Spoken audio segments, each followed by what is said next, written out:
Emma Raducanu has worked with several coaches over the past few years. Emma Raducanu's former coach Mark Petchey has spoken out about coaching the 21-year-old and her work ethic behind the scenes. Petchey coached Raducanu briefly in 2020 whilst she was breaking onto the scene, a year prior to her sensational success in the US Open. She has struggled for form since her victory, with recurring injury problems forcing her to undergo surgery on both of her wrists and one of her ankles.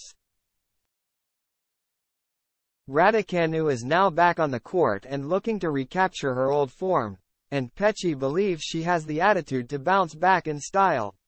Speaking to Boyle Sports, he said, "I totally adore her. We do not speak as much these days as back then. It was a great time. She was 17 and mixing A-levels with tennis practice. It was during COVID at the National Tennis Center.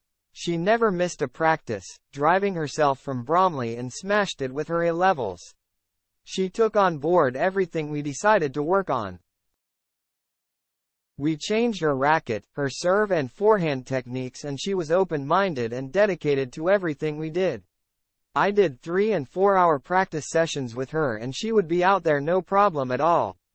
She worked her butt off. That is all I ever saw.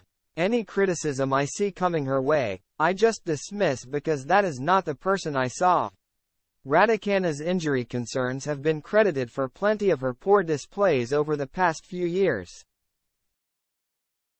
Though her desire to continue changing coaches has also raised questions about whether the switches are bearing fruit. Asked about whether he believes Raducanu needs more consistency among her coaching team rather than the changes, Petchey continued, "What's at the bottom of it all is to make sure you haven't missed any information.